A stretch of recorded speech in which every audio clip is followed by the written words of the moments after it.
হাসরের ময়দান সবচাইতে বড় মুসিবতের জায়গা। ওই দিন আমার আপনার প্রিয়জন, আপনজন, বন্ধু বান্ধব, মা বাবা, সন্তান কি করবে? আল্লাহ তাআলা কোরআনুল কারীমের মধ্যে বলেন, ইয়াউমা ইয়াফিরুল মারউ মিন আখিহি ওয়া উম্মিহি ওয়া আবিহি ওয়া সাহিবাতিহি ওয়া বানিহি লিকুল্লি ইমরিইম মিনহুম ইয়াউমাইযিন শা'নুন ইউগনি। আল্লাহ তাআলা বলেন, সেই দিন ভাই ভাইয়ের থেকে পলায়ন করবে। ওয়া উম্মিহি ওয়া আবিহি, পিতা মাতার থেকে মানুষ পলায়ন করবে। ওয়া সাহিবাতিহি ওয়া বানিহি, স্ত্রী সন্তানদের থেকে মানুষ পলায়ন করবে। কেউ চাইবে না কোনো আপনজনের সাথে তার দেখা হয়ে যাক, প্রত্যেকেই নিজের চিন্তায় বিভোর থাকবে। শুধু তাই না, মানুষেরা আল্লাহর কাছে বলবে, আল্লাহ আপনি সব মানুষকে জাহান্নামে দিয়ে হলেও আমাকে জান্নাতে দিয়ে দেন। বলেন তো, ওই দিন আমার বাপ আমাকে চিনবে? মা আমাকে চিনবে? যেই মা দুনিয়াতে কত মোহাব্বত করে, ভালোবাসে, ওই মাও সেই দিন আমাকে আপনাকে চিনবে না। ওই দিন সবাই নফসি নফসি করবে, চিন্তিত থাকবে নিজের জন্য। ওই দিন আমার আপনার নবীও চিন্তিত থাকবেন, তবে নিজের জন্য নয়, বরং তার উম্মতের জন্য। যেই দিন সবাই বলবে জাহান্নামে সবাইরে দিয়া আমারে জান্নাতে দেন আল্লাহ, ওই কঠিন মুসিবতের দিন আমার আপনার নবী উম্মতের চিন্তায় পেরেশান থাকবেন। নবী একবার দৌড়ে চলে যাবেন হাউজে কাউসারের কাছে, না জানি তার কোনো উম্মত পানি পানে মাহরুম হয়ে যায়।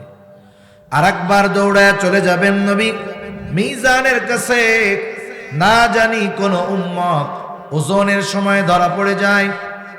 আবার নবীজি দৌড়ে চলে যাবেন পুলসিরাতের কাছে, না জানি কোনো উম্মত ফুল পাড়ি দিতে ব্যর্থ হয়ে যায়। আবার নবীজি চলে যাবেন জাহান্নামের কাছে, না জানি কোনো উম্মত কি জাহান্নামে দিয়ে দেওয়া হয়। আবার যখন উম্মতের জন্য সুপারিশের দরকার, আল্লাহর কাছে এসে সুপারিশ করবে, হিসাব নিকাশ সব শেষ, সব মানুষ, সব নবী জান্নাত অভিমুখে রওনা হয়ে যাবে। জান্নাতের দোরগোড়ায় পৌঁছায়া যাবে। জান্নাতের দরজা বন্ধ, খোলা হবে না। জিজ্ঞাসা করা হবে, দরজা খুলো না কেন? জান্নাতের দরজার পাহারাদারেরা বলবে, যিনি আসলে দরজা খোলা হবে তিনি আসেন নাই। তিনি কোথায়? বলে তিনি এখনো হাসরের ময়দানে। কি করে? বলে উম্মতের জন্য পেরেশান। সব নবী জান্নাতের দোরগোড়ায় পৌঁছায় গেছে, আমার আপনার নবী ততক্ষণ পর্যন্ত জান্নাত অভিমুখে রওনা হবেন না, যতক্ষণ না তার ওই উম্মত যার যাররা পরিমাণ ঈমান ছিল তার ব্যাপারেও যতক্ষণ না আল্লাহ তাআলার নিকট থেকে জান্নাতের নিশ্চয়তা পাবেন, ততক্ষণ আমার আপনার নবী জান্নাতে যাবে না। ওয়া বারাকা ওয়া সাল্লামা তাসলিমান কাসীরান কাসীরা। أما بعد فأعوذ بالله من الشيطان الرجيم. بسم الله الرحمن الرحيم.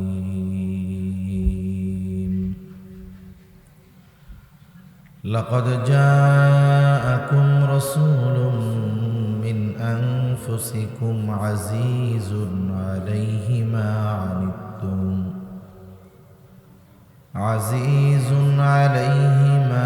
عنتم حريص عليكم بالمؤمنين رؤوف رحيم. وقال رسول الله صلى الله عليه وسلم: لا يؤمن أحدكم حتى أكون أحب إليه من والده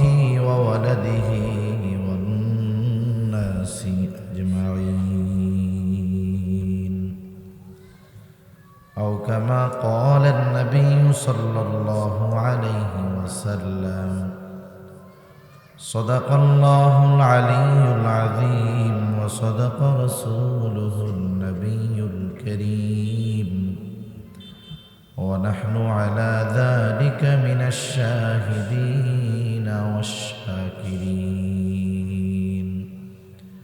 والحمد لله رب العالمين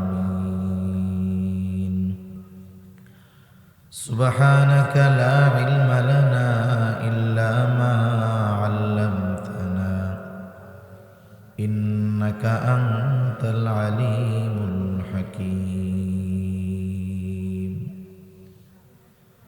اللهم صل على محمد وعلى آل محمد كما صليت على إبراهيم وعلى آل إبراهيم إنك حميد مجيد اللهم بارك على محمد وعلى آل محمد كما باركت على إبراهيم وعلى آل إبراهيم إنك حميد مجيد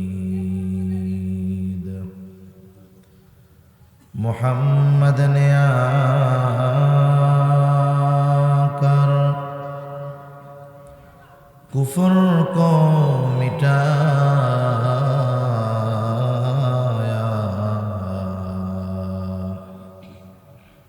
कुफ्र को मिटाकर सदाकत को बताया बलगल उला बिकमालिही कशफत दुजा बिजमालिही हसनत जमीअ खिसालिही सल्लु अलैहि व आलिहि আল্লাহর মহব্বতে সকলে জবান খুলে জিকির করি লা ইলাহা ইল্লাল্লাহ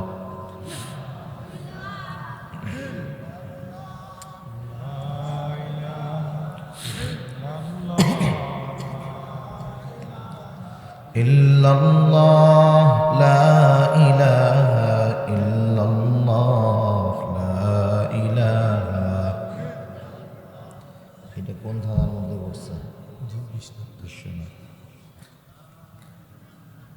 ইল্লাল্লাহ লা ইলাহা ইল্লাল্লাহ লা ইলাহা ইল্লাল্লাহ لا إله إلا الله محمد رسول الله صلى الله عليه وسلم আলহামদুলিল্লাহ ঐতিহ্যবাহী সিলেট জেলার অন্তর্গত বিশ্বনাথ থানাধীন মির্জারগাঁও জামে মসজিদের উদ্যোগে হযরতুল আল্লাম ওকিল আলী বড় হুজুর রহমতুল্লাহি আলাইহি ও গ্রামের সকল মুর্দেগানের ইসালে সওয়াব উপলক্ষে 29তম বার্ষিক তফসিরুল কোরআন মাহফিল। আজকের এই তফসিরুল কোরআন মাহফিলের সম্মানিত শ্রদ্ধেয় সভাপতি মণ্ডলী, আমন্ত্রিত উলামায়ে কেরাম, সামনে উপস্থিত মুরব্বিয়ানে কেরাম, সমবয়সী যুবক বন্ধু, স্নেহের ছোট ভাই এবং পর্দার অন্তরালে অবস্থানরত সম্মানিতা শ্রদ্ধা মা ও বোন, দয়াময় আল্লাহ রব্বুল আলামিনের দরবারে অগণিত শুকর যে মহান মালিক আমাদের হায়াতে বরকত দিয়ে সুস্থ রেখে দীর্ঘ সময় পর্যন্ত বিজ্ঞ উলামায়ে কেরামের জবান থেকে বহুত গুরুত্বপূর্ণ কথা শ্রবণ করবার, আমাকেও আপনাদের খেদমতে কিছু কথা বলবার সুযোগ যে মহান মানিব দান করেছেন, সে মহান মানিবকে খুশি করার জন্য মোহাব্বতের সাথে জবান খুলে অন্তর থেকে আমরা একবার কালিমাতুশ শুকর পাঠ করি আলহামদুলিল্লাহ। অগণিত দুরূদ ও সালাম সৈয়দুল আম্বিয়া, আশরাফুল আম্বিয়া, খাতামুল আম্বিয়া, ইমামুল মুরসালিন, রহমাতুল লিল আলামিন মুহাম্মাদুর রাসূলুল্লাহ সাল্লাল্লাহু আলাইহি ওয়াসাল্লামের উপর আল্লাহ সুবহানাহু ওয়া তাআলা এ দুনিয়াতে আমাদেরকে অনেক অনুগ্রহ, দয়া, নিয়ামত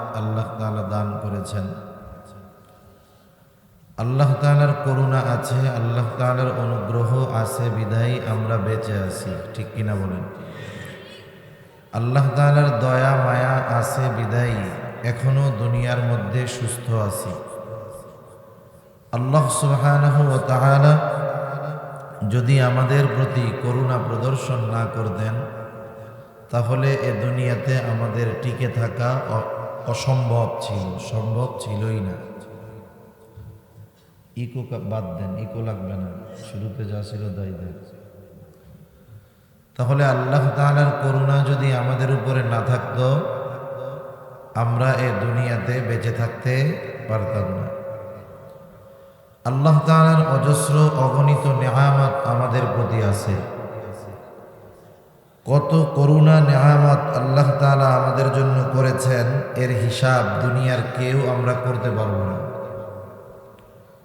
আল্লাহ সুবহানাহু ওয়া তাআলার বিশেষ অনুগ্রহগুলোর মধ্য থেকে অন্যতম এক অনুগ্রহ দয়া, যে আল্লাহ তাআলা আমাদেরকে আখিরি জামানার পয়গম্বর মুহাম্মাদুর রাসূলুল্লাহ সাল্লাল্লাহু আলাইহি ওয়াসাল্লামের উম্মত বানিয়েছেন। হালকা রিভার্ব দেন, আর কিছু না, ইকো দিবেন, হালকা রিভার্ব। আল্লাহ তাআলা রাসূলুল্লাহ সাল্লাল্লাহু আলাইহি ওয়াসাল্লামকে মুমিনদের জন্য অনুগ্রহ হিসাবে ঘোষণা করছেন। আল্লাহ তাআলা বলেন, লাকাদ মান্নাল্লাহু আলাল মুমিনিনা ইয বা'আসা ফীহিম রাসূলাম মিন আনফুসিহিম।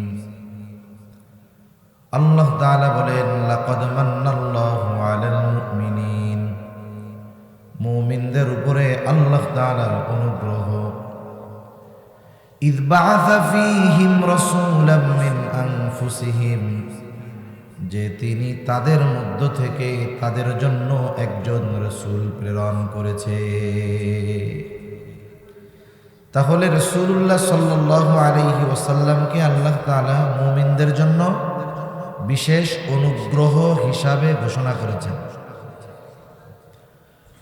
রাসূল আকরাম সাল্লাল্লাহু আলাইহি ওয়াসাল্লাম শুধু যে মুমিনদের জন্য অনুগ্রহ তা নয়, বরং নবীজি সাল্লাল্লাহু আলাইহি ওয়াসাল্লাম হলেন গোটা সৃষ্টি জগতের জন্য রহমত।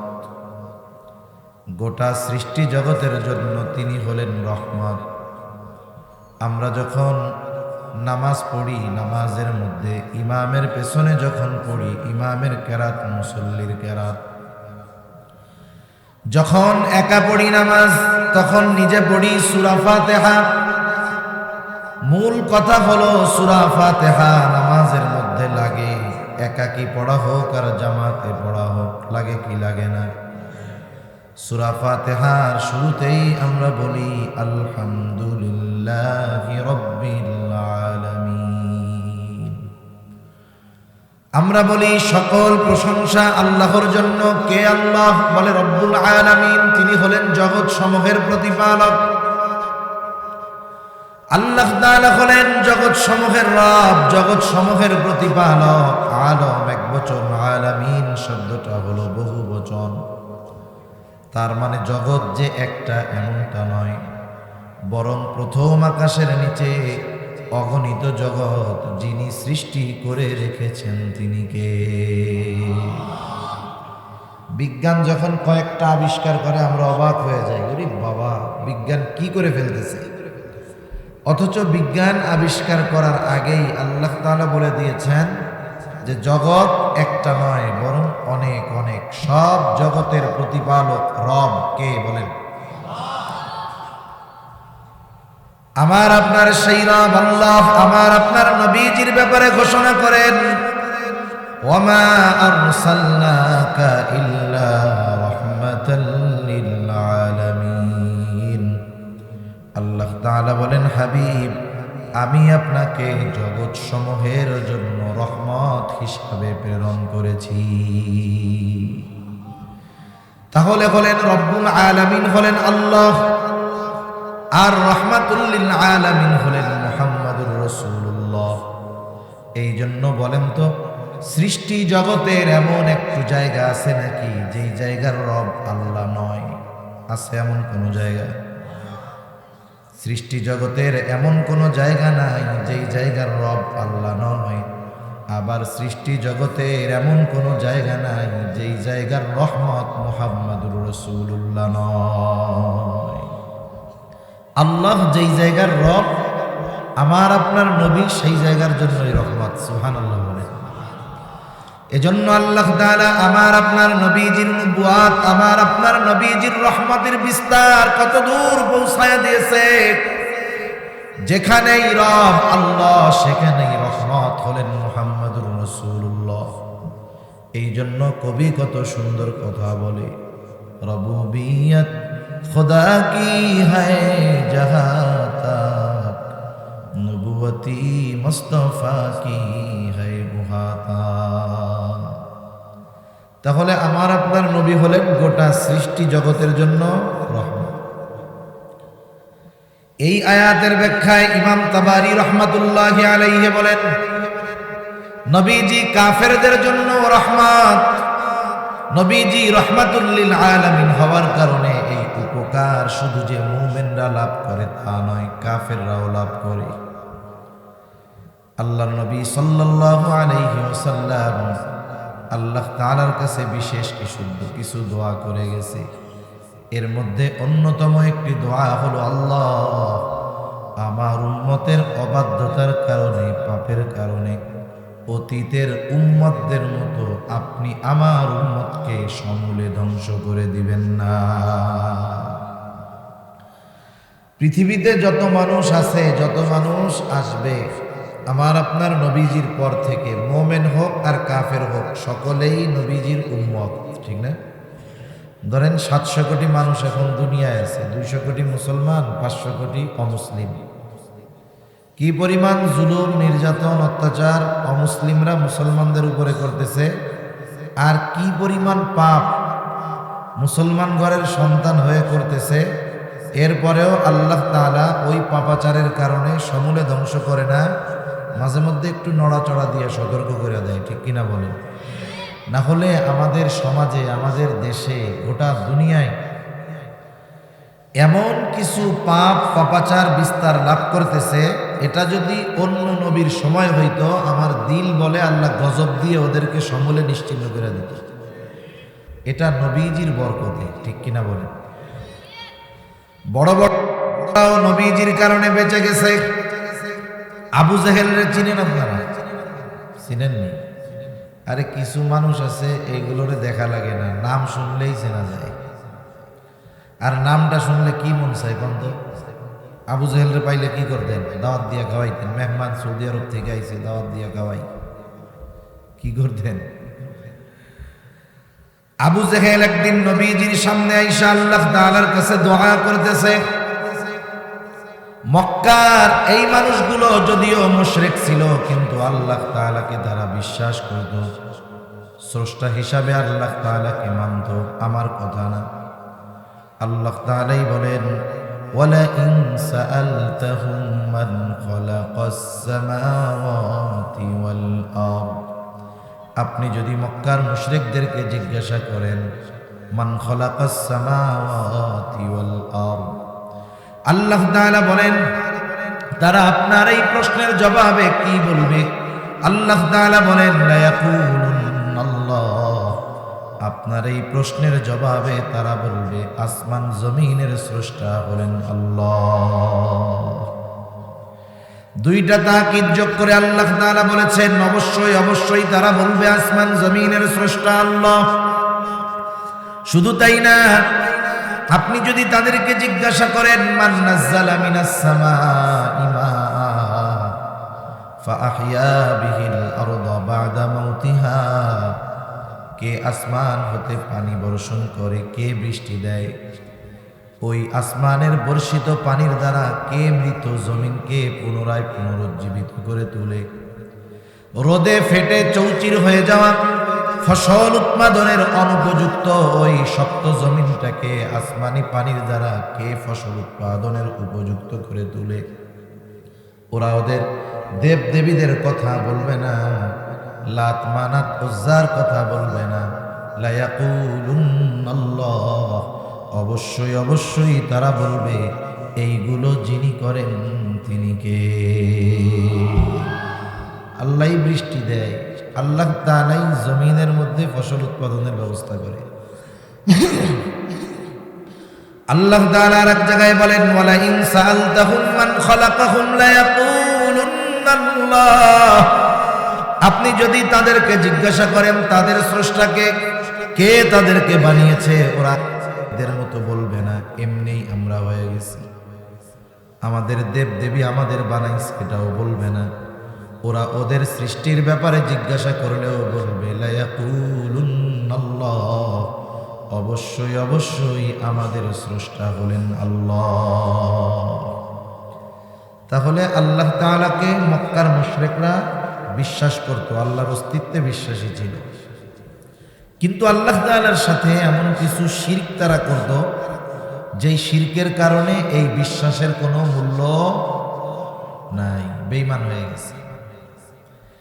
আবু জেহেল নবীজির সামনে আল্লাহ তাআলার কাছে দোয়া করতেছে, বলে আল্লাহ, নবীকে শোনায় শোনায় বলতেছে, আল্লাহ আপনি যদি সত্যই এই কোরআন নাজিল করে থাকেন তাহলে আমাদের উপরে পাথর বর্ষণ করেন, অথবা যন্ত্রণাদায়ক শাস্তি আমাদেরকে আপনি দেন। নবীজিরে শোনায় শোনায় বলতেছে, আল্লাহ তাআলার কাছে দোয়া করতেছে। আরে আবু জেহেলের দোয়াও আল্লাহ তাআলা কবুল করেছে। নবীজি বলেন, বদরের যুদ্ধের দিন সকালবেলায় আবু জেহেল আল্লাহ তাআলার কাছে দোয়া করে। আবু জেহেল আল্লাহ তাআলার কাছে বলে, আল্লাহ আপনি যদি আজকে যুদ্ধে যারা হকের উপরে আছে আপনি তাদেরকে বিজয় দান করেন। বদরের দিন সকালবেলায় আবু জেহেল দোয়া করতেছে যে আল্লাহ আজকে যারা হকের উপরে আছে আপনি তাদেরকে বিজয় দান করেন। নবীজি বলেন, আল্লাহ তাআলা আবু জেহেলের দোয়া কবুল করেছে। বদরের দিন যারা হকের উপরে ছিল, সত্যের উপরে ছিল, আল্লাহ তাআলা তাদেরকে বিজয় দান করেছে। এই আবু জেহেল দোয়া করে, কি বলে, যে আল্লাহ নবীকে শোনায় শোনায় যে আপনি যদি সত্যই কোরআন নাজিল করে থাকেন তাহলে আমাদের উপরে পাথর বর্ষণ করেন, নাইলে যন্ত্রণাদায়ক শাস্তি দেন। এখন বলেন, পাথর যদি বর্ষিত হয় এটা রহমত হবে না গজব হবে? মানুষ অনেক সময় অন্যকে টিটকারি করতে গিয়া, ছোট করতে গিয়া, লজ্জা দিতে গিয়া এরকম অনেক সময় বলে না, বলে এরকম যে অমুকে এই হয়েছে, হায় রে এই খবর শোনার আগে আমি মরলাম না কে। এরকম আপনাদের এলাকায় বলা লোক আছে তো, হিংসায় বলে। আবু জেহেল কেন নবীরে শোনায় বলতেছে? ও কেমন যেন বলতে চায়, আবু জেহেল বলতে চায় কেমন যেন, আল্লাহ আমি হইলাম এই কুরাইশদের 1 নাম্বার লিডার নেতা, আমার চেহারা যোগ্যতা এত সুন্দর, টাকা পয়সার অভাব নাই, আপনি কোরআন নাজিল করার জন্য আর কাউরে পান নাই, মুহাম্মাদের উপরে নাজিল করছেন, আমার উপরে করলেন না, আপনি কেন এই কাম করলেন? এটা কি মাইনা নেওয়ার মতো নাকি? এই দৃশ্য দেখার আগে আমাকে উপরে পাথর ফেলাইয়া আযাব দিয়ে মারলেন না কেন? আমরা মানুষ অনেক সময় অপরকে ছোট করার জন্য বলি। মনে করেন একজন মানুষ, গরিব মানুষ, তার ছেলেটা বড় উচ্চ শিক্ষিত হয়েছে, ভালো টাকা পয়সাওয়ালা বা বড় নাম করা ব্যক্তি হয়ে গেছে। এখন মানুষে বলা বলি করে যে দেখ অমুক চাচার ছেলেটা অনেক বড় অফিসার হয়ে গেছে। এখন বলেন তো, একটা মানুষের যদি উন্নতি হয়, ওই মানুষের উন্নতিতে সবাই খুশি হয় নাকি কারো কারো হিংসাও হয়? এখন যে খুশি হয়েছে ও বলতেছে যে অমুক চাচার কষ্ট দূর হয়ে গেছে, ছেলেটা অফিসার হয়ে গেছে। এখন পাশে আর একজন, সে শুই না, তার হিংসা লাগতেছে। এখন কি কয় এসে, ওরে অমুকের গুলা এই হইছে, এই খবর শোনার আগে আমি মরলাম না কেন? কয় না এটা? কোন তো ওই সময় যদি আজরাইল আইসা বলে তোমার তো মরতে মন চায়, তাহলে চলো, কি বলবে? বলবে আসলে না, সত্যি সত্যি মরতে মন চায় নাই, এলো এমনি কইছি। তা মানুষ অনেক সময় হিংসায় বলে এই খবর শোনার আগে আমি মরলাম না কেন, এই বিষয় দেখার আগে আমি মরলাম না কেন, এরকম বলে না? বলে আসলে মরতে চায় না, সে আসলে অপরকে হিংসা করে এই কথাগুলো বলে। আবু জেহেল নবীকে শোনায় শোনায় বলতেছে, আল্লাহ আপনি লোক আর বান নাই, এই ইয়াতিম মানুষ যার টাকা পয়সা নাই এর উপরে কোরআন নাজিল করছেন, আমি ছিলাম না? আবু জেহেলের এই কথার জবাব দিচ্ছেন আল্লাহ। কে দিচ্ছেন? জোরে বলেন। আল্লাহ রাব্বুল আলামিন আবু জেহেলের এই দুআর পরে ওহী প্রেরণ করলেন নবীজির কাছে। কেমন যেন আল্লাহ তাআলা বলতেছে, ও আবু জেহেল, আমি তোকে ঠিকই পাথর বর্ষণ করতাম, তোর উপরে যন্ত্রণাদায়ক আযাব ঠিকই দিতাম, কিন্তু কেন দেই না শোনো। আল্লাহ তাআলা আমার আপনার নবীর জবান দিয়ে বের করতেছেন ওহী। আল্লাহ তাআলা বলেন, ওমা কানাল্লাহু লিয়ুআযিবাহুম ওয়া আনতা ফীহিম। কেমন যেন আল্লাহ তাআলা বলেন, হাবিব, আপনার সম্মানার্থে আপনি যতক্ষণ তাদের মধ্যে আছেন, শুধুমাত্র আপনার সম্মানার্থে আমি তাদের উপরে আযাব দেই না। কারণ আপনি হলেন রাহমাতুল লিল আলামিন। রাহমাতুল লিল আলামিন দুনিয়ার জমিনে থাকবে আর আমি আল্লাহ গজব দিব, এটা হতে পারে না।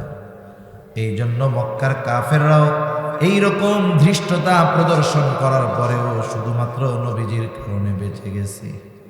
তাহলে নবীজি কাফেরদের জন্য রহমত ছিলেন, কিন্তু মুমিনদের জন্য নবীর ভালোবাসা ছিল স্পেশাল ভালোবাসা। নবী তার উম্মতের প্রতি সর্বোচ্চ দরদি ছিলেন। নবী আমাদের প্রতি সর্বোচ্চ মায়া মমতা মহব্বতের নিদর্শন রেখে গেছে। এই জন্য নবীজি যখনই সুযোগ পাইতেন আল্লাহ তাআলার কাছে উম্মতের ব্যাপারে বলতেন। কেমন ভালোবাসতেন নবী আমাদের, বলবো আপনাদের। ঘুমাসতেছে নাকি? তাকবীর দেন, নারায়ে তাকবীর। সজাগ আছেন তো? নবী আমাদের কেমন ভালোবাসতেন হাদিস থেকে শোনাই আপনাদের। আব্দুল্লাহ ইবনে আমর ইবনুল আস রাদিয়াল্লাহু তাআলা আনহু থেকে বর্ণিত, তিনি বলেন, একদিন সবাই মজলিসের মধ্যে বসা, হঠাৎ করে নবীজি কোরআনুল কারীম থেকে তিলাওয়াত করতেছেন। তিনি বলেন, আন্নান নবী সাল্লাল্লাহু আলাইহি ওয়াসাল্লাম তাআলা মা কাওলাল্লাহি আযজা ওয়া জাল্লা ফি ইব্রাহিম আলাইহিস সালাম। নবীজি সাল্লাল্লাহু আলাইহি ওয়াসাল্লাম কোরআন থেকে তিলাওয়াত করলেন। কি তিলাওয়াত করলেন? যা আল্লাহ তাআলা ইব্রাহিম আলাইহিস সালামের ব্যাপারে নাজিল করেছে। ইব্রাহিম আলাইহিস সালামের ব্যাপারে আল্লাহ কি নাজিল করছে? ইব্রাহিম আলাইহিস সালাম তার গুনাহগার উম্মতের জন্য আল্লাহর কাছে ক্ষমা চেয়ে দোয়া করছে। কারণ প্রত্যেকটা নবী তার উম্মতকে ভালোবাসে, এ ব্যাপারে কোনো সন্দেহ নাই। ইব্রাহিম আলাইহিস সালাম তার সব উম্মতকে ভালোবাসতেন, সে নেককার হোক আর বদকার হোক। বরং কিছু কিছু সময় তো এমন হয় যে ভালো যে তার চাইতে চিন্তা আরো বেশি হয়। একটা উদাহরণ দিলে বুঝতে সহজ হবে। মনে করেন এক লোকের 5টা ছেলে। কয়টা ছেলে? একটু জোরে বলেন, কয়টা? 5টা ছেলে। 4টা ছেলে খুব ভালো, বড় 4 জন একবারে খুব ভালো, নামাজি, মুত্তাকি, পরহেজগার। কিন্তু ছোট ছেলে যেটা, সেটা বড় দুষ্টু, বড় মন্দ, মারামারি করে, মানুষের সাথে খারাপ আচরণ করে। ওই 4 ছেলে একসাথে যত ভালো, ছোটটা ওইগুলার চাইতে সব ভালো যদি একদিকে দেওয়া হয়, ওর খারাপই আরো বেশি হবে। মা বাবা চিন্তায় থাকে, সকালে উঠাই কে না জানি বিচার নিয়ে আসে যে তোমার ফুলা এই কাম করছে। এখন বলেন তো, মা বাবা সব সময় ওই ভালো চায় সন্তানের জন্য চিন্তা করে বেশি, না খারাপটার জন্য চিন্তা করে বেশি? আল্লাহর কাছে যখন দোয়া করে, বলেন তো ওই 4 জনের জন্য বেশি দোয়া করে নাকি খারাপটার জন্য বেশি দোয়া করে? খারাপ সন্তান হওয়ার পরেও মা বাবা তার জন্য চিন্তা করে বেশি, দোয়া করে বেশি। সন্তান যতই খারাপ হোক, মা বাবা মহব্বতের কারণে দূরে ঠেলে দেয় না। বলেন তো, মা বাবা আমাকে আপনাকে যত ভালোবাসে, তার চাইতে আমার আপনার নবী বেশি ভালোবাসে নাকি কম ভালোবাসে? নবীজি কত ভালোবাসে এইটা তো মাপার মতো সুযোগ নাই আমাদের। কিন্তু এটা বাস্তব যে নবীজি মা বাবার চাইতেও বেশি ভালোবাসে। আচ্ছা, আসলে আমাদের ভালোবাসে কে? এক লোক মনে করেন আপনাকে শুধু বলে, দোস্ত তোমারে আমি খুব ভালোবাসি, বলে তোমারে আমি খুব ভালোবাসি। এখন ওই ভালোবাসার দোস্তরে নিয়ে আপনি গেছেন সিলেটে। এখন আপনার সাথে একজনের একটু মনে করেন সমস্যা হয়েছে, গ্যাঞ্জাম ট্যাঞ্জাম হয়েছে, কথা কাটাকাটি হয়েছে। আপনি যখন একটু মুসিবতে পড়ছেন, ওই যে আপনারে খুব ভালোবাসে বইলা খালি গল্প মারে, সে আপনার পিছের থেকে সইরা আসতে সিএনজি একটা নিয়ে বাড়ি চলে আসছে। ওইখানের বিপদ আপদ দূর হয়েছে, আপনি আবার বাড়ি আসছেন। এখন যেই আসছেন, ওই যে আপনি বিপদে পড়লে যে পালায়া চলে আসছিল, আইসাই কয় দোস্ত তোমারে আমি খুব ভালোবাসি। এখন আপনি ওরে কি করবেন বন্ধু? চা খাওয়াইবেন? আপনি বলেন আরে চিটিং বেটা শর্ত, তুই যদি আমার সত্যই ভালোবাসতি ওই বিপদে সবাই চইলা গেলেও তুই আমার সাথে থাকতি, ঠিক কিনা বল? তাহলে আসলে বন্ধু হলো সে যে প্রকৃত বিপদের সময় সাথে থাকে। আসলে আমাকে আপনাকে সেই ভালোবাসে যে আমার আপনার সবচাইতে বড় মুসিবতে আমার আপনার সাথে থাকবে। দুনিয়ার মুসিবত কোনো মুসিবত নয়, সবচাইতে বড় মুসিবতে মানুষ পড়বে হাসরের ময়দানে। হাসরের ময়দান সবচাইতে বড় মুসিবতের জায়গা। ওই দিন আমার আপনার প্রিয়জন, আপনজন, বন্ধু বান্ধব, মা বাবা, সন্তান কি করবে? আল্লাহ তাআলা কোরআনুল কারীমের মধ্যে বলেন, ইয়াউমা ইয়াফিরুল মারউ মিন আখিহি ওয়া উম্মিহি ওয়া আবিহি ওয়া সাহিবাতিহি ওয়া বানিহি লিকুল্লি ইমরিইম মিনহুম ইয়াউমাইযিন শা'নুন ইউগনি। আল্লাহ তাআলা বলেন সেই দিন ভাই ভাইয়ের থেকে পলায়ন করবে। ওয়া উম্মিহি ওয়া আবিহি, পিতামাতার থেকে মানুষ পলায়ন করবে। ওয়া সাহিবাতিহি ওয়া বানিহি, স্ত্রী সন্তানদের থেকে মানুষ পলায়ন করবে। কেউ চাইবে না কোনো আপনজনের সাথে তার দেখা হয়ে যাক, প্রত্যেকেই নিজের চিন্তায় বিভোর থাকবে। শুধু তাই না, মানুষেরা আল্লাহর কাছে বলবে, আল্লাহ আপনি সব মানুষকে জাহান্নামে দিয়ে হলেও আমাকে জান্নাতে দিয়ে দেন। বলেন তো ওই দিন আমার বাপ আমাকে চিনবে? মা আমাকে চিনবে? যেই মা দুনিয়াতে কত মোহাব্বত করে ভালোবাসে, ওই মাও সেই দিন আমাকে আপনাকে চিনবে না। ওই দিন সবাই নফসি নফসি করবে, চিন্তিত থাকবে নিজের জন্য। ওই দিন আমার আপনার নবীও চিন্তিত থাকবেন, তবে নিজের জন্য নয়, বরং তার উম্মতের জন্য। যেই দিন সবাই বলবে জাহান্নামে সবাইরে দিয়ে আমারে জান্নাতে দেন আল্লাহ, ওই কঠিন মুসিবতের দিন আবার আপনার নবী উম্মতের চিন্তায় পেরেশান থাকবেন। নবী একবার দৌড়ে চলে যাবেন হাউজে কাউসারের কাছে, না জানি তার কোন উম্মত পানি পানে মাহরুম হয়ে যায়। আর একবার দৌড়ে চলে যাবেন নবী মিজানের কাছে, না জানি কোন উম্মত ওজনের সময় ধরা পড়ে যায়। আবার নবীজি দৌড়ে চলে যাবেন পুলসিরাতের কাছে, না জানি কোন উম্মত পুল পাড়ি দিতে ব্যর্থ হয়ে যায়।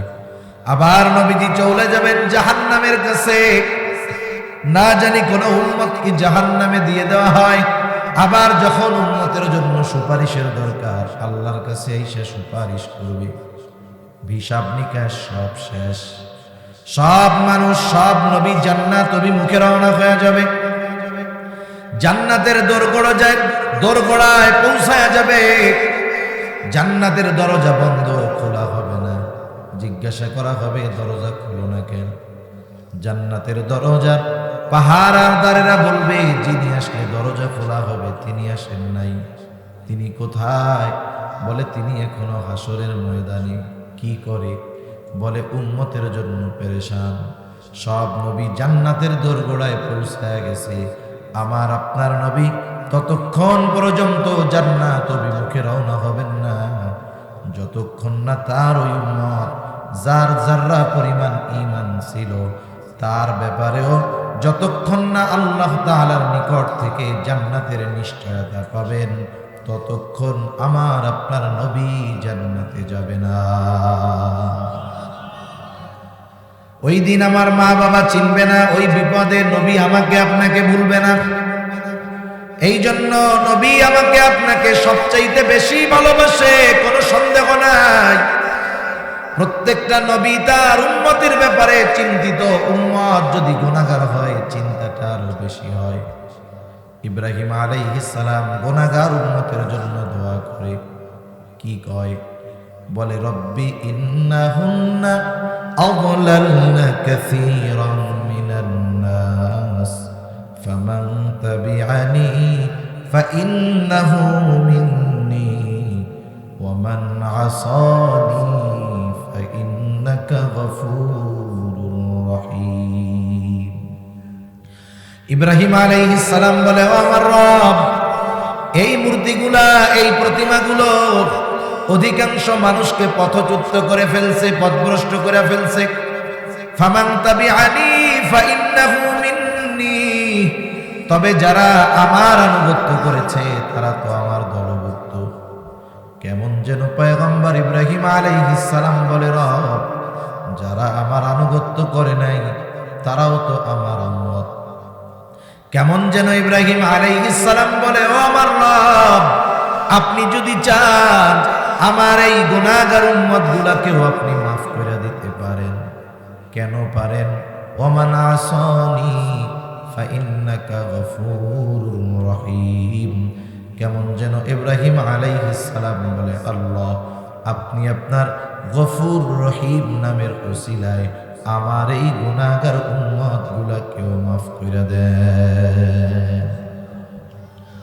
وقال عيسى عليه السلام إن تعذبهم فإنهم عبادك وإن تغفر لهم فإنك أنت العزيز الحكيم। ঈসা আলাইহিস সালাম তার গুনাহগার উম্মতের জন্য দোয়া করে বলে, আল্লাহ, ইন তুআযিবহুম ফাইন্নাহুম ইবাদুক, আপনি যদি তাদেরকে শাস্তি দেন তারা তো আপনারই বান্দা। ওয়া ইন তাগফির লাহুম, আর যদি আপনি তাদেরকে মাফ করে দেন, এই গুনাহগার আমার উম্মত আপনার বান্দা। আপনি তো আজিজ, আপনি তো হাকিম, আপনি মহাপ্রজ্ঞাময়, আপনি মহাপরাক্রমশালী। আপনি যদি আমার এই গুনাহগার উম্মত আপনার বান্দাদের মাফ করে দেন, কেউ আপনার কাছে আর্গুমেন্ট পেশ করবে না, জবাবদিহিতা চাইবে না, কারণ আপনি আজিজ, আপনি হাকিম। ঈসা আলাইহিস সালাম কেমন যেন বলে, আল্লাহ, আপনি আমার এই গুনাহগার উম্মত গুলাকে মাফ করে দেন। দুই নবী তার গুনাহগার উম্মতের জন্য ক্ষমা চাইয়া দোয়া করছে। কার কাছে? আরো জোরে বলেন, কার কাছে? অনেক সময় এমন হয় একটা কাজ আমরা করব কিন্তু মনে নাই, ওই কাজ যখন আরেকজনরে করতে দেখি মনে পড়ে কি পড়ে না। অনেক সময় ছোট বাচ্চার কিছু মনে নাই, আরেকজনরে দেখতেছে চকলেট খাইতেছে, এবার আব্বার সাথে ঝুলে পড়ে, আব্বারে বলে, আমারও একটা চকলেট কিনে দাও, নাহলে কান্নাকাটি শুরু করে দেয় না, কান্নাকাটি শুরু করে দেয়। নবীজি এইবার দুই নবী যখন দোয়া করছে আল্লাহর কাছে তার উম্মতের ব্যাপারে, আমার আপনার নবীর অন্তরে তার উম্মতের মুহাব্বতের জোশ উঠে গেছে। নবীজি এইবার আল্লাহ তাআলার কাছে তার উম্মতের জন্য দোয়া করে নবীজি কি করলেন? ফারাফা ইয়াদাইহি ওয়া ক্বালা আল্লাহুম্মা উম্মতি উম্মতি ওয়া বাকা। নবীজি দুই হাত উপরের দিকে উঁচু করে কান্না করে আর বলে, আল্লাহ, আমার উম্মত, আমার উম্মত।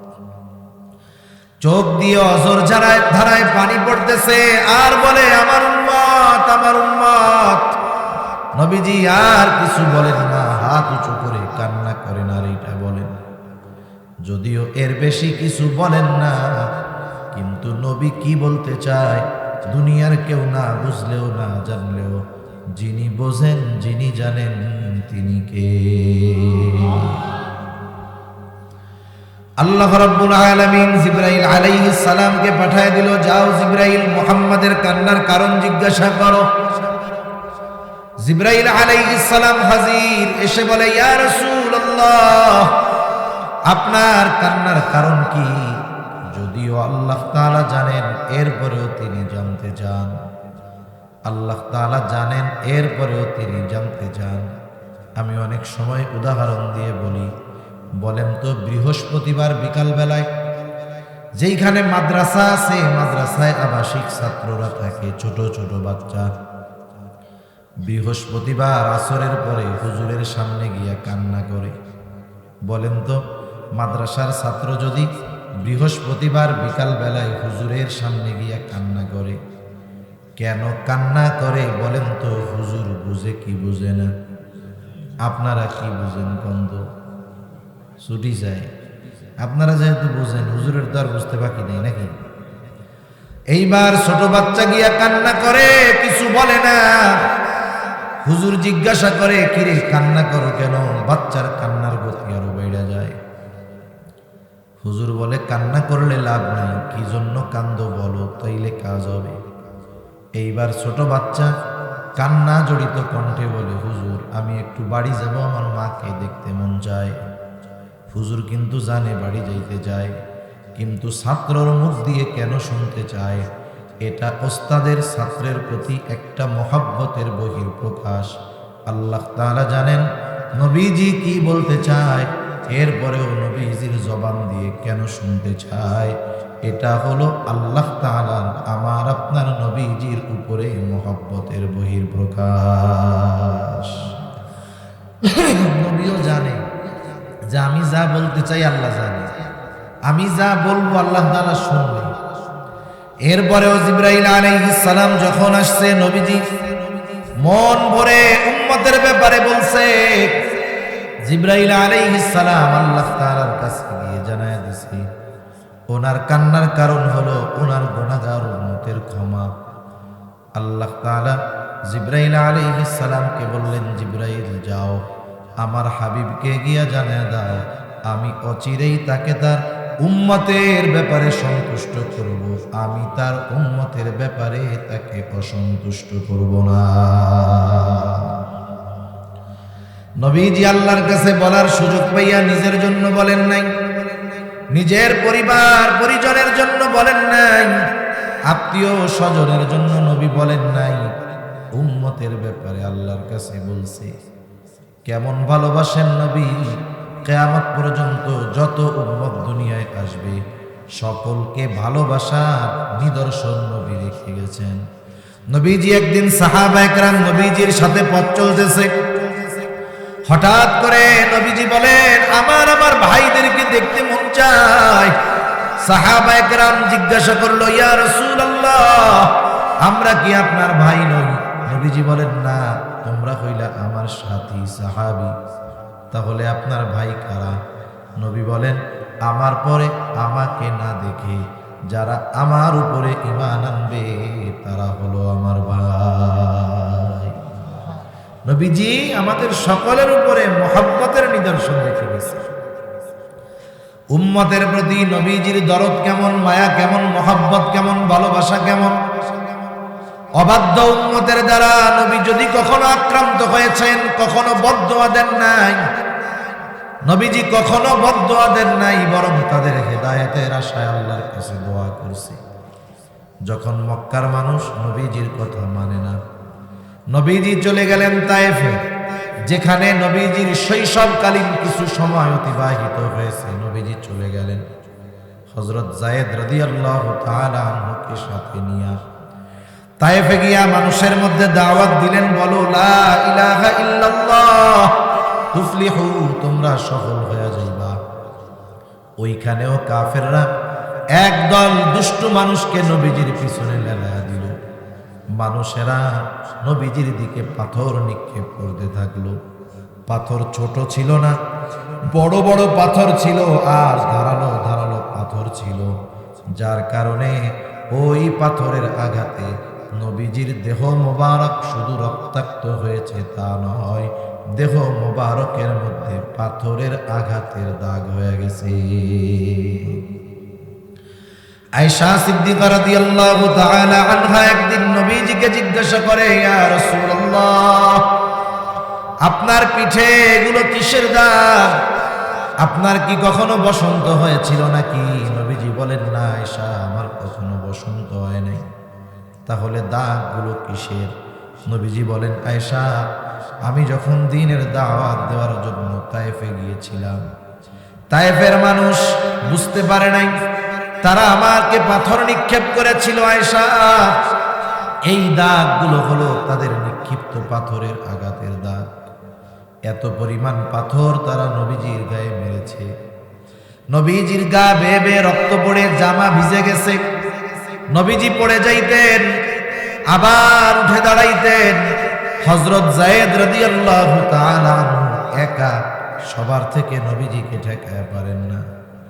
এত পরিমাণ রক্ত নবীজির গা দিয়ে পড়ছে, জামা ভিজে গেছে, রক্ত বেয়ে বেয়ে জুতার মধ্যে ঢুকে গেছে। ওই রক্ত শুকায়া জুতা পায়ের সাথে আটকে গেছে। সারাদিন গা দিয়ে রক্ত প্রবাহিত হয়েছে। পড়ন্ত বিকালে নবী এক পাশে এক আঙ্গুর বাগানের পাশে গিয়ে বিশ্রাম নেন। সারাদিন নবীর সাথে এরা কেমন আচরণ করেছে বলেন তো? আল্লাহ তাআলা দেখেছেন কি দেখেন নাই? আল্লাহ তাআলা সব দেখছেন। নবীজি যখন বিশ্রাম নিচ্ছে, জিবরাইল আলাইহিস সালাতু ওয়াস সালাম হাজির, এসে বলে, ইয়া রাসূলুল্লাহ, এই সম্প্রদায় আপনার সাথে কেমন আচরণ করেছে আপনার মালিক দেখছে। আজকে আমি একা আসি নাই, আমার সাথে নতুন একজন ফেরেশতা পাঠানো হয়েছে, যে ইতিপূর্বে আপনার কাছে কখনো আসে নাই। নবীজি বলেন, ওই নতুন ফেরেশতা আমাকে আয়েশা প্রথমে সালাম দিল। সালাম বিনিময়ের পর বলতেছে, ইয়া রাসূলুল্লাহ, এই কওম আপনার সাথে কেমন আচরণ করেছে আপনার মালিক দেখছে। আল্লাহ তাআলা আমাকে আপনার আদেশ পালনের জন্য পাঠিয়েছে। ইয়া রাসূলুল্লাহ, আপনি যদি আমাকে নির্দেশ দেন, দুই পাহাড় দিয়ে তায়েফবাসীকে এমন ভাবে পিষে দিব, এখানে যে একটা জনবসতি ছিল তার কোনো চিহ্ন থাকবে না। এদেরকে পিষে দেওয়া হবে তাদের এই অপরাধের কারণে। নবীজি আরাম করতেছিলেন, ফেরেশতার এই কথার পরে নবীজি উঠা বসলেন। কেমন যেন নবী বলেন, তুমি আমারে বলতেছো আমি নির্দেশ দেই, আর এদেরকে তুমি দুই পাহাড় দিয়ে পিষে শেষ করে দাও। তুমি তো এই কথা বলো, আর এদের ব্যাপারে আমি কি আশা পোষণ করি শোনো। নবীজি বললেন, বাল আরজু আইয়াখরুজাল্লাহু মিন আসলাবিহিম মান ইয়াবুদুল্লাহ ওয়াহদাহু ওয়া লা ইউশরিকু বিহি শাইআ। নবীজি বললেন, আমি তো এদের ব্যাপারে আল্লাহ তাআলার কাছে এই আশা পোষণ করি যে আল্লাহ তাআলা এদের মধ্য থেকে এমন এক প্রজন্ম বের করবে যারা এক আল্লাহর ইবাদত করবে, তার সাথে কারো শরীক করবে না। একটু চিন্তা করে দেখেন, আমরা যদি প্রতিশোধ নেওয়ার সুযোগ পাই হাত ছাড়া করি না, কিন্তু যাদের আঘাতে নবী রক্তাক্ত, প্রতিশোধ নেওয়ার সুযোগ থাকার পরেও নেন নাই, বরং আশা করছেন এরা যদি ঈমান নাও আনে এদের সন্তানেরা ঈমান আনবে। তাহলে অনাগত উম্মতের প্রতি নবীজির দরদ, মায়া, মোহাব্বত, ভালোবাসা কত, এটা দুনিয়ার মানুষ কল্পনাও করতে পারে না। তাহলে বুঝে থাকলে আমার একটু জবাব দেন, আমার মা বাপ আমাকে বেশি ভালোবাসে নাকি নবী বেশি ভালোবাসে? আর একটু জোরে বলেন না। বলেন তো, যেই নবী নিঃস্বার্থ তার উম্মতকে এত ভালোবাসে, সেই নবীকে আমাদের ভালোবাসার দরকার আছে না? না, নবীরে ভালোবাসতে কারা কারা তো এরা তো যাবে। নারায়ে তাকবীর, নারায়ে তাকবীর, মাশাআল্লাহ। আমরা নবীকে ভালোবাসতে চাই, কারণ নবীকে যে ভালো না বাসে সে ইমানদারি নয়। নবীর ভালোবাসা এটা ঈমানের সাথে সম্পৃক্ত বিষয়। এই জন্য নবীজি বলেন, লা ইউমিনু আহাদুকুম হাত্তা আকুনা আহাব্বা ইলাইহি মিন ওয়ালিদিহি ওয়া ওয়ালাদিহি ওয়ান নাসি আজমাইন। নবীজি বলেন, তোমাদের মধ্যে কেউ ততক্ষণ পর্যন্ত মুমিন হতে পারবে না যতক্ষণ না সে তার পিতা মাতা সন্তান সন্ততি এক কথায় সকলের চাইতে আমি নবীকে বেশি ভালোবাসবে। তাহলে নবীকে সবচাইতে বেশি ভালোবাসতে হবে, নিজের জীবনের চাইতে কম না বেশি? হযরত ওমর রাদিয়াল্লাহু তাআলা আনহু নবীজির সাথে পথ চলতেছে, হঠাৎ করে হযরত ওমর বলতেছে, ইয়া রাসূলুল্লাহ, আমি আপনাকে আমার জীবনের পরে সবচাইতে বেশি ভালোবাসি। নবীজি বললেন, না ওমর, হয় না। হযরত ওমর বুঝতে পারলো, চুপ হয়ে গেলেন। একটু পরে বলতেছে, ইয়া রাসূলুল্লাহ, এই মুহূর্ত থেকে আমি ওমর আপনাকে আমার জীবনের চাইতেও বেশি ভালোবাসি। সেজন্য নবীকে ভালোবাসার দরকার। কিন্তু কেমনে নবীরে ভালোবাসবো? আমরা তো নবীরে সামনে পাই নাই। আমরা যদি নবীকে সামনে পাইতাম, ভালোবাসতে পারতাম সর্বোচ্চ ভালোবাসা।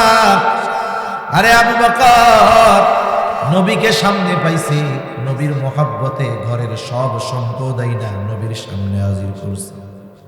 হযরতে তালহা নবীজিকে পাইছে, নবীজির সামনে নিজের বুকটাকে কাফেরদের অস্ত্রের সামনে ঢাল বানায় দিছে। আমরা তো নবীকে পাই নাই, নবীকে ভালোবাসতে তো মন চায়। এখন নবীকে কেমনে ভালোবাসবো? নবীও জানে আমি দুনিয়ায় হয়তো থাকবো না, কিন্তু আমার উম্মতেরা আমাকে ভালোবাসতে চাইবে। কেমনে ভালোবাসবে? উম্মতের কথা চিন্তা কইরা নবীজি তাকে ভালোবাসার পদ্ধতি কিয়ামত পর্যন্ত সব উম্মতকে জানায় দিছে। তাহলে নবীকে ভালোবাসার পদ্ধতি নবীও জানায় দিছেন। এই জন্য নবীকে যদি ভালোবাসতে হয়, নবীর বলা পদ্ধতিতেই ভালোবাসতে হবে, ঠিক কিনা বলেন? এখন নবীকে কেমনে ভালোবাসা হয়? নবীজি বলেন, মান আহাব্বা সুন্নতি ফাকাদ আহাব্বানি ওয়া মান আহাব্বানি কানা মাই ফিল জান্নাহ। নবী বলেন, আমাকে আমার সুন্নাতকে যে ভালোবাসলো সে আমি নবীকে ভালোবাসলো, আমি নবীকে যে ভালোবাসবে সে আমি নবীর সাথে জান্নাতে অবস্থান করবে। নবীকে ভালোবাসলে নবীর সাথে জান্নাতে থাকা যায়। এক গ্রাম্য সাহাবী নবীজির কাছে আসছে। কষ্ট হইতেছে না তো আপনাদের? এক গ্রাম্য সাহাবী নবীজির কাছে আসছে। নবীজি আরেকজনের সাথে কথা বলছে। আদব হইল, কেউ যদি কারোর সাথে কথা বলে, ওই কথার মধ্যে কথা না বলা। নবীজি আরেকজনের সাথে কথা বলতেছে। গ্রামের মানুষ তো বোঝে না, সহজ সরল। আইসাই নবীজিরে জিজ্ঞাসা করতেছে, মাতা সাআ ইয়া রাসূলুল্লাহ, মাতা সাআ, হে আল্লাহর রাসূল, কিয়ামত কখন হবে?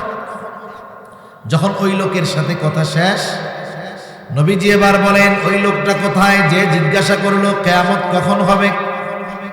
গ্রাম্য সহজ সরল মানুষটা বলে, আনা ইয়া রাসূলুল্লাহ, আমি বলছি। নবীজি পাল্টা তাকে প্রশ্ন করলেন, মা আ'দাত্তা লাহা, তুমি কিয়ামতের জন্য কি পাথেয় সংগ্রহ করছো? কারণ ওই লোকটার প্রশ্নের ভাব এমন ছিল, সে কেমন যেন নবীকে বলতেছে, ইয়া রাসূলুল্লাহ, আমি কিয়ামতের লাগি বসে আছি, কিয়ামত আসে না কেন? কিছু প্রশ্নের ভাব আছে না? একই বাক্য শুধুমাত্র বাচন ভঙ্গির পরিবর্তনের কারণে অর্থের পরিবর্তন হয়ে যায়। শুধুমাত্র উপস্থাপনের কারণে অর্থের ফারাক অনেক হয়ে যায়। ওই লোকটা বলতেছে কিয়ামত কখন হবে, তার বলার বাচন ভঙ্গি এমন, উত্তর দেওয়ার চাইতে পাল্টা তাকে প্রশ্ন করা জরুরি হয়ে গেছে। নবীজি তাকে উল্টা জিজ্ঞাসা করতেছে, মা আ'দাত্তা লাহা, কিয়ামতের জন্য তুমি কি পাথেয় সংগ্রহ করছো? গ্রামের সহজ সরল মানুষ, কোনো লুকোচুরি নাই, সোজা সাপটা বলতেছে, আমি আল্লাহ এবং তার রাসূলকে ভালোবাসি। নবীজিও তার এই কথার জবাবে বললেন, আল মারউ মা'a মান আহাব্বা, যে যাকে মোহাব্বত করে তার সাথে থাকবে। লোকটা এবার বাড়ির দিকে হাঁটা দিছে।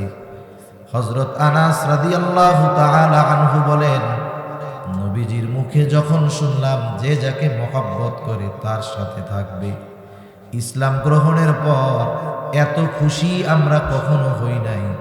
নবীর মুখে এই কথা শোনার পর আমরা যত খুশি হয়েছি।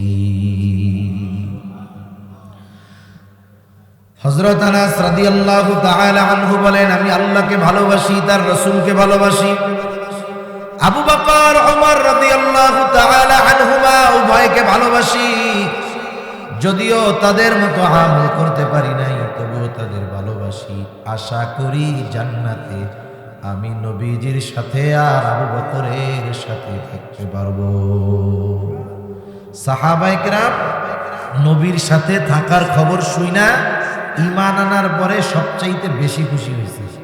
বলেন, নবীর সাথে থাকার সেই সুযোগ আমাদেরও আছে না নাই? আমরা খুশি না বেজার? খুশি। এজন্য নবী বলেন যে আমার সুন্নাতকে মহব্বত করলো, সে আমি নবীকে মহব্বত করলো। আমি নবীকে যে মহব্বত করবে, সে আমি নবীর সাথে জান্নাতে থাকবে। নবীর সাথে যদি জান্নাতে থাকতে হয়, জান্নাতে যাওয়ার কাজ করার দরকার আছে না নাই? নবী আর এক হাদিসের মধ্যে বলেন, কুল্লু উম্মতি ইয়াদখুলুনাল জান্নাতা ইল্লা মান আবা। নবীজি বলেন, আমার সব উম্মত জান্নাতে প্রবেশ করবে, আবা উম্মত ছাড়া। জিজ্ঞাসা করা হলো, ইয়া রাসূলুল্লাহ, আবা উম্মত কারা? নবীজি বললেন, মান আতাআনি দাখালাল জান্নাতা ওয়া মান আসানি ফাকাদ আবা। যে আমার আনুগত্য করলো সে জান্নাতে প্রবেশ করবে, আর যে আমার আনুগত্য করে না, করলো না, সে আবা উম্মত, সে জাহান্নামে যাবে। তাহলে নবীজির সাথে জান্নাতে অবস্থান করতে চাই তো আমরা সবাই? এটা মন থেকে কইতেছি নাকি এমনি তালে তালে কইতেছি? বলেন, নবীজির সাথে জান্নাতে থাকার জন্য যা করার দরকার করার জন্য প্রস্তুত আছি? কি করতে হবে? দুই হাদিসের সমন্বয়। নবীর সুন্নতকে মহব্বত করে অনুসরণ করতে হবে, সুন্নতকে মহব্বত করতে হবে, নিজেও সুন্নতওয়ালা হইতে হবে। যদি এই দুইটা বিষয় নিজের মধ্যে চলে আসে, সুন্নতের উপরে মহব্বত আর সুন্নতের অনুসরণ, তাইলে নবীকে ভালোবাসা হবে, নবীর সাথে জান্নাতে থাকা যাবে। আরে নবীরে যারা অনুসরণ করে তাদের ভালোবাসে আল্লাহ, তাদেরকে ভালোবাসে। আমরা আল্লাহকে ভালোবাসতে চাই না? সবচাইতে বেশি ভালোবাসা হবে আল্লাহর জন্য। মুমিন আল্লাহর জন্য তার ভালোবাসা হলো সুদৃঢ় ভালোবাসা। আল্লাহ তাআলা বলেন, ওয়াল্লাযীনা আমানু আশাদ্দু হুব্বাল লিল্লাহ। মুমিন আল্লাহর জন্য তার ভালোবাসা সুদৃঢ়। কেমনে আল্লাহকে ভালোবাসবো? আল্লাহকে কেমনে ভালোবাসবো? সামনে পাইলে ভালোবাসা যায়, মন মতো মোহাব্বত করা যায়। আল্লাহকে তো দেখি নাই, কেমনে ভালোবাসবো? আমরা যে আল্লাহকে ভালোবাসতে চাই, বলেন তো আল্লাহ জানেন কি জানেন না? আরো জোরে বলেন, জানেন কি জানেন না?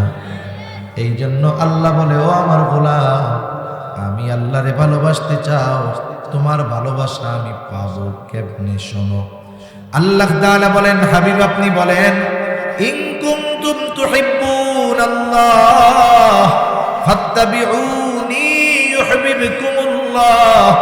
আল্লাহ তাআলা বলেন, হাবিব আপনি বলেন, ইন কুনতুম তুহিব্বুনাল্লাহ, তোমরা যদি আল্লাহকে ভালোবাসতে চাও। নবী কেমন যেন বলতেছে, ও আমার উম্মতেরা, তোমরা যদি আল্লাহকে ভালোবাসতে চাও কি করবা? শোনো, ফাত্তাবিউনি, আমার অনুসরণ করো, তাইলে কাকে ভালোবাসা হবে? আরো আসতে বলেন, কাকে? নবীকে অনুসরণ করলে কাকে ভালোবাসা হয়? আরো জোরে বলেন। এরপরে আল্লাহ তাআলা বলেন, হাবিব আর একটু সুসংবাদ শুনে নেন, আপনার উম্মত আপনার অনুসরণ করবে। আপনি তো আমার হাবিব, আপনি তো রাহমাতুল লিল আলামিন। আপনার উম্মত যদি আপনার অনুসরণ করে, আমাকে ভালোবাসা নিয়ে তাদের চিন্তা করা লাগবে না। আপনার উম্মত যদি আপনার অনুসরণ করে, আপনি তাদেরকে জানায়া দেন, ইউহিব্বুকুমুল্লাহ, আমার অনুসরণ করার কারণে স্বয়ং আল্লাহ তোমাকে ভালোবাসবে। তাহলে নবীর অনুসরণ করলে আমাদের ভালোবাসে কে? আরে মিয়া, দুনিয়ার নেতার ভালোবাসা পাওয়ার জন্য কর্মী কত ত্যাগ স্বীকার করে। কোন সময় যদি নেতা ওই কর্মীর নামটা একবার মুখ দিয়া নেয়, ফেসবুকের মধ্যে পোস্ট লাগায় দেয়, আজকে আমার নেতা আমার নাম ধরে ডাকছে, আমার দিলটা শান্তি হয়ে গেছে। আরে বেটা, দুনিয়ার নেতা তোরে ভালোবাসে, তুই এত খুশি হস। ওই নবীর অনুসরণ করলে আল্লাহ তোমাকে আমাকে ভালোবাসবে। বলেন আল্লাহর ভালোবাসা আমাদের দরকার আছে না নাই?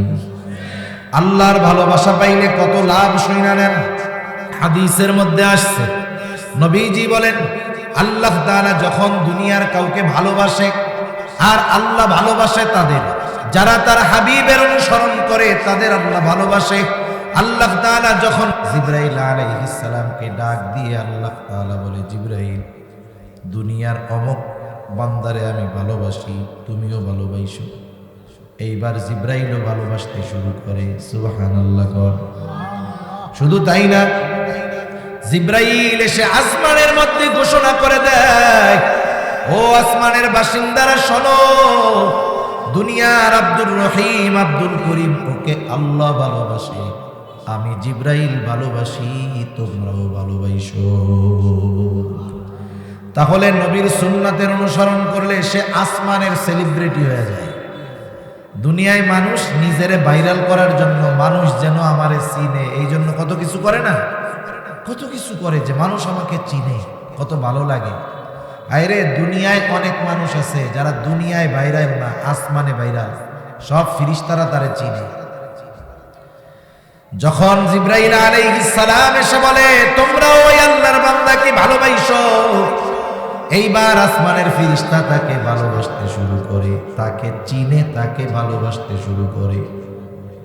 এই জন্য মুমিন বান্দা, ভালো বান্দা যখন মারা যায়, আল্লাহর মহব্বতের কোনো গোলাম যখন মারা যায়, ওর রূহটা নিয়ে যখন ফেরেশতা আসমানের দিকে উঠতে থাকে, প্রত্যেকটা আসমানের এক একটা দরজা আছে, ওই দরজায় গিয়ে যখন উপরে ওঠার অনুমতি চায়, দরজার পাহারাদার ফেরেশতারা বলে এটা কার রূহ? বলে অমুকের ছেলে অমুক। সব ফেরেশতা ওরে চিনে। এইবার বলে হ্যাঁ, লোকটা দুনিয়ায় ভালো ছিল, খুব ভালো মানুষ, এর জন্য আসমানের দরজা খোলার অনুমতি দেওয়া হয়েছে। আরে দুনিয়ার কেউ না চিনলেও আসমানের ফেরেশতারা আমার আপনারা চিনবে, ঠিক কিনা বলেন? এরপরে নবীজি বলেন যখন আসমানের বাসিন্দারা তাকে ভালোবাসতে শুরু করে, আল্লাহ তাআলা দুনিয়ার মানুষের অন্তরের মধ্যে ওই ব্যক্তির ভালোবাসা আর গ্রহণযোগ্যতা পয়দা করে দেয়। এইবার দুনিয়ার মানুষও তাকে মহব্বত করে, দুনিয়ার মানুষও তাকে ভালোবাসে। এই যে আপনাদের অঞ্চলের বুজুর্গ ওয়াকিল আলী বড় হুজুর রহমাতুল্লাহ আলাইহি, এই জায়গায় দুই একজন আছেন নাকি যে ভালোবাসেন না? আছেন যারা চিনেন? সবাই ভালোবাসেন না? আচ্ছা, ওনার ছেলেপেলে দুনিয়া আছে বাইচা? নাই না? আপনারা দেখেনও নাই মনে হয় অধিকাংশ মানুষ। হ্যাঁ, এরকম বুজুর্গ মানুষ নাম শুনছেন, কিন্তু ওনার নাম শুনলে অন্তরের মধ্যে ভালোবাসা আসে না রাগ আসে বলেন তো? অথচ আমরা দেখি নাই, আপনারাও দেখেন নাই। এখন লোক আল্লাহর বান্দা চলে গেছে দুনিয়া ছেড়ে, এরপরেও তার প্রতি ভালোবাসা আপনাদের আছে কেন? ওনার আত্মীয় স্বজন কেউ কি চা পান খাওয়াইয়া কইছিল যে আমার আত্মীয়টা একটু ভালোবাসো? এই ভালোবাসা চা পানের কারণে আসে নাই, এই ভালোবাসা, এই ব্যক্তির প্রতি ভালোবাসা আপনাদের অন্তরে, আমাদের অন্তরে যিনি ঢেলে দিয়েছেন তিনি কে? আর কেন এই ভালোবাসা মানুষের অন্তরে ঢেলে দিচ্ছে? কারণ উনি নবীর সুন্নাতের অনুসরণকারী ছিলেন। সুবহানাল্লাহ। এজন্য রাসূলুল্লাহ সাল্লাল্লাহু আলাইহি ওয়াসাল্লামের অনুসরণের মাধ্যমেই আল্লাহর ভালোবাসা পাওয়া যায়, নবীকে ভালোবাসা হয়। এই জন্য নবীর সাথে যদি জান্নাতে থাকতে চাই, নবীর সুন্নতকে মহব্বতের সাথে অনুসরণ করতে হবে। সর্বশেষ দুই একটা কথা বলে আমি আমার আলোচনা শেষ করে দিব। দেখেন, আমরা যখন সুন্নাত পালনের কথা বলি মানুষকে, মানুষ বিভিন্ন বাহানা দিয়ে সুন্নাত থেকে বাঁচতে চায়। যেই সুন্নাতগুলার কথা উলামায়ে কেরাম বুজুর্গানে দ্বীন বলেন, এই সুন্নাতগুলার মধ্যে অন্যতম একটা সুন্নাত হইল দাড়ির সুন্নাত। দাড়ি হলো এমন এক সুন্নাত, সব সুন্নাত কিন্তু এমন নয় রাখলে সওয়াব আছে, না রাখলে গুনাহ নাই। কিছু সুন্নাত আছে দায়েমি সুন্নাত। এই দাড়ি রাখা এটা মূলত ওয়াজিব। নবীজির এই সুন্নতটা হলো ওয়াজিবি সুন্নাত। দাড়ি যদি এক মুষ্টির কম কারো যদি থাকে, নামাজ পড়ে গুনাহ হইতে থাকে, হজ করে দাড়ি ছাঁটার কাটার গুনাহ হতে থাকে। এই জন্য উলামায়ে কেরাম বেশিরভাগ ক্ষেত্রে দাড়ির সুন্নাতের কথা বলে, কারণ দাড়ি হলো এমন এক সুন্নাত যেটা অনেক সুন্নাত পালনে সহায়ক হয়। দাড়ি হলো এমন এক সুন্নাত, এই দাড়ি যার থাকে অনেক গুনাহ থেকে বেঁচে থাকা তার জন্য সহজ হয়। ঠিক কিনা বলেন? আমি আমারে দিয়েই উদাহরণ দেই। মনে করেন আমার মুখে দাড়ি, আর একজন আমার মতো মুখে দাড়ি নেই, দুইজনে পাশাপাশি দাঁড়ায় আছে। মনে করেন রাস্তা দিয়ে একটা মেয়ে হেঁটে যাচ্ছে, ও তাকায় আছে, আমিও তাকায় আছি। বলেন তো আপনি এসে কারে কবে না? এই বেটা হুজুর মানুষ দাড়ি রেখে মায়ের দিক তাকায় আছে, আর যেটা দাড়ি নাই এরা কিন্তু কিছু বলবেন না। তার মানে দেখেন, দাড়ি যদি কারো থাকে, দাড়িওয়ালা মানুষ কোনো অপরাধ করুক এইটা সাধারণ মানুষও পছন্দ করে না। আর যার দাড়ি আছে সেও কমপক্ষে লজ্জায় চিন্তা করে দাড়ি রেখে কি গুনাহ করা যায় নাকি, এটা বলা যায়, এটা দেখা যায়, এগুলো করা যায়। এই দাড়ির কারণে অনেক গুনাহ থেকে বেঁচে থাকা আমাদের জন্য সহজ হয়ে যায়। এই জন্য আমরা তরুণ যুবক যারা আছে দাড়ি উঠতেছে, দাড়ি রাখে না, তাদের বলি যে দাড়ি রাখো, কিন্তু অনেকে বিভিন্ন বাহানা দেয়। একজন পড়ে হাই স্কুলে, কয় হুজুর এখন দাড়ি রাখলে, আমি মাত্র ক্লাস 10-এ পড়ি, আমারে তো সবাই ভাইয়া ভাইয়া বলে, দাড়ি রাখলে চাচা ডাকা শুরু করবে। আর একজন লেখাপড়া শেষ, চাকরি বাকরি করে, ওর তো আর স্কুলে যায় না, সমস্যা নেই, তুমি দাড়ি রাখো না কেন? বলে হুজুর রাখবো। কোন সময়? কয় বিয়ে শাদীর পরে দাড়ি রাখবো, এখন রাখো না কেন? বলে আমি যদি এখন দাড়ি রাখি তাইলে ভালো মেয়ে আমাকে পছন্দ করবে না। এই বোকা, যেই মেয়ে দাড়ি আর দাড়িওয়ালারে পছন্দ করে না, আল্লাহর কসম ওই মেয়ে ভালো মেয়ে হতে পারে না।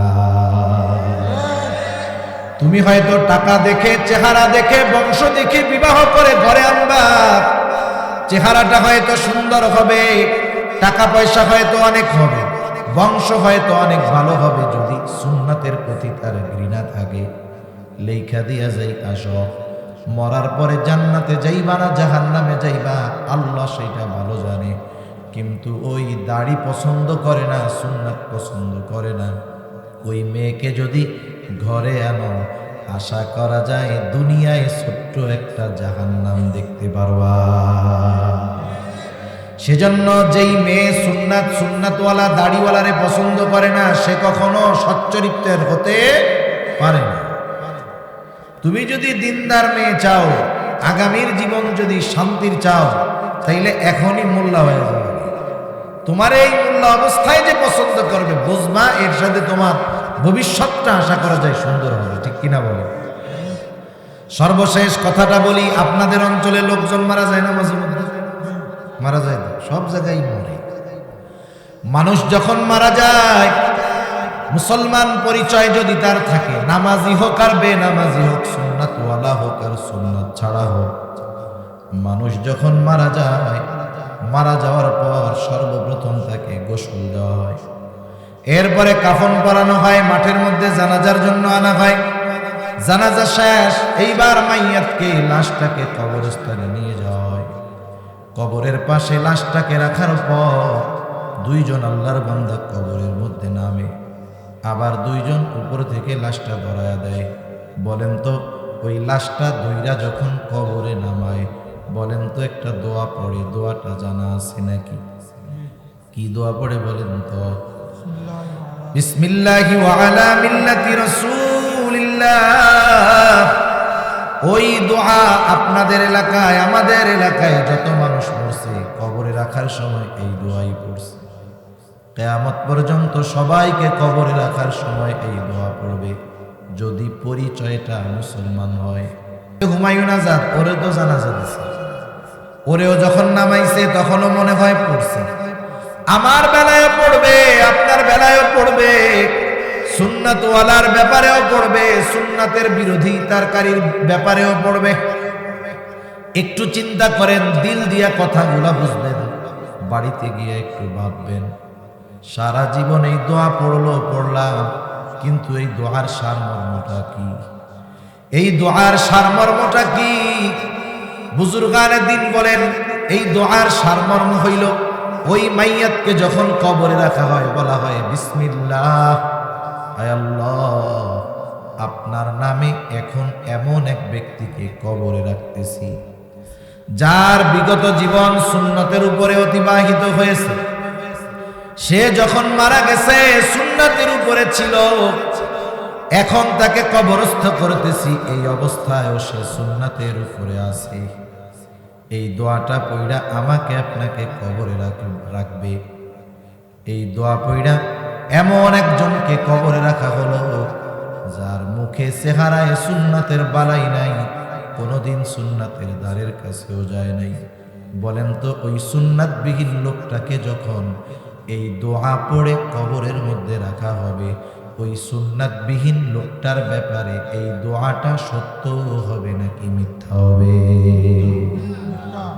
মিথ্যা হবে, মিথ্যা। অনন্তকালের সফরের প্রথম মঞ্জিল, প্রথম ঘাঁটি হলো কবর।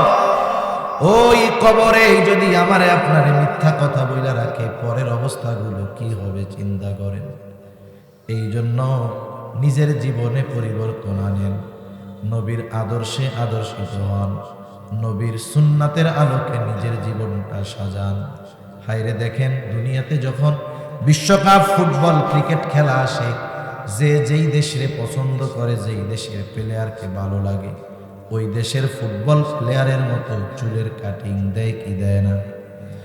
এইবার চুলের কাটিং দিয়ে আসছে, এই মধ্যে আছে চারদিক দিয়া নাই, একেবারে টাক। দেখছেন সজারু মার্কা কাটিং? এগুলো দেখতে কেমন লাগে, রুচিশীল কেমন, এগুলো বুঝে আসে। এখন ও কাটিং দিয়ে আসছে, মুরব্বী কয় কিরে তোর মাথার উপরে মোরগের মাথা কেন? তোর তো সজারুর মতো লাগতেছে, মানে তিরস্কার করতেছে। বলেন তো এই তিরস্কারের কারণে সে লজ্জিত হয় না, বরং পাল্টা জবাবে বলে চাচা এটারে মুরগি কাটিং করেন না, এইটা সিলেট শহর থেকে 2000 টাকা দিয়ে কাটিংটা দিছি। এইটা কার স্টাইল জানেন? এটা হলো এই দুনিয়ার সেরা প্লেয়ার নেইমারের চুলের স্টাইল। একটু চিন্তা করে দেখেন, আমি যখন দুনিয়ার একজনের অনুসরণ করি, কেউ যদি আমাকে মোরগ বলে মুরগি বলে তিরস্কার করে, আমি লজ্জিত হই না, প্রতিবাদ করি। আরে দাড়ি রাখছো যুবক, কেউ যদি তিরস্কার কইরা চাচা বলে, একটু মানায়া নাও। একটু লজ্জা পাইছো, চুপ কইরা থাকো। মনে রাখবা এই তিরস্কারের প্রতিদান হিসাবে আল্লাহ তাআলা তোমাকে জান্নাত পুরস্কার দিয়ে দিবে। নবীর সুন্নাত অনুসরণ করতে গিয়া তুমি কথা শুনবা আর আল্লাহ তাআলা তোমারে প্রতিদান দিবে না, এমনটা হতে পারে না। এই জন্য আমরা দৃঢ় প্রতিজ্ঞাবদ্ধ হব যে নবীজিকে কখনো কষ্ট দিব না, নবীর সুন্নাতের আলোকে জীবন সাজাবো, নবীর সুন্নাতের অনুসরণের মাধ্যমে নবীজির প্রতি আমাদের মহব্বতের সর্বোচ্চ বহিঃপ্রকাশ ঘটাবো ইনশাআল্লাহ। জোরে বলেন ইনশাআল্লাহ। আল্লাহ তাআলা আমাদের সকলকে নবীজির সুন্নাতের আলোকে আলোকিত হওয়ার তৌফিক দান করুন। সকলে বলি আমিন, আরো জোরে বলি আমিন। ওয়া আখিরু দাওয়ানা আনিল হামদুলিল্লাহি রাব্বিল আলামিন। আসসালামু আলাইকুম ওয়া রাহমাতুল্লাহি ওয়া বারাকাতুহু।